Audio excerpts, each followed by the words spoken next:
माजी आमदार शंकरअण्णा धोंडगे यांच्याकडे आता शिवसेना शेतकरी परिषदेच्या महाराष्ट्र राज्य अध्यक्षपदाची धुरा सोपवण्यात आली आहे. धोंडगे यांच्या नियुक्तीमुळे मराठवाड्याच्या राजकारणात नव्या समीकरणांची चर्चा सुरू झाली आहे.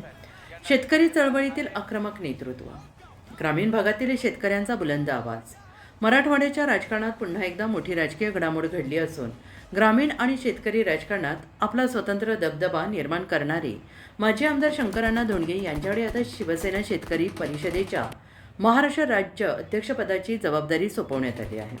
उपमुख्यमंत्री तथा शिवसेना पक्षाचे मुख्य नेते एकनाथ शिंदे यांच्या आदेशानुसार ही नियुक्ती करण्यात आली असून गुरुवारी धोंडगे यांना अधिकृत नियुक्तीपत्र प्रदान करण्यात आले.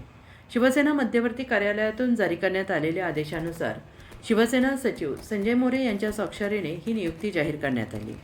पक्षप्रमुख बाळासाहेब ठाकरे यांच्या विचारांचा वारसा आणि धर्मवीर आनंद दिघे यांच्या शिकवणीचा प्रसार राज्यभर करण्याबरोबरच शेतकरी प्रश्नांवर संघटनात्मक पातळीवर प्रभावी काम करण्याची जबाबदारी आता धोंडगे यांच्या खांद्यावर देण्यात आली आहे.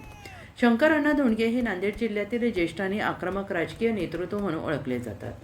ग्रामीण भागातील शेतकरी, कृषी, सहकार आणि सिंचनाच्या प्रश्नांवर त्यांनी सातत्याने आवाज उठवला आहे. त्यामुळे त्यांच्या नियुक्तीकडे केवळ संघटनात्मक निर्णय म्हणून पाहिले जात नसून आगामी स्थानिक स्वराज्य संस्था, जिल्हा परिषद आणि कृषी उत्पन्न बाजार समिती निवडणुकांच्या पार्श्वभूमीवर शिवसेनेची मोठी राजकीय रणनीती म्हणून पाहिलं जात आहे. राज्यातील शेतकऱ्यांना भेडसावणारे पीक विमा, शेतीमालाला हमीभाव, सिंचन, कृषी निविष्ठा आणि नैसर्गिक आपत्तीमुळे होणारे नुकसान या प्रश्नांवर आता शिवसेना शेतकरी परिषद अधिक आक्रमक भूमिका घेणार असल्याचे संकेत या नियुक्तीतून मिळत आहे.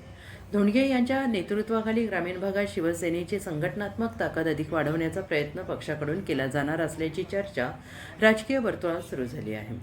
नियुक्तीनंतर शंकरअण्णा धोंडगे यांनी पक्ष नेतृत्वाचे आभार मानत राज्यातील शेतकऱ्यांचे प्रश्न शासन दरबारी प्रभावीपणे मांडण्यासाठी आणि शिवसेना शेतकरी परिषद राज्यभर मजबूत करण्यासाठी कटिबद्ध राहणार असल्याची भावना व्यक्त केली.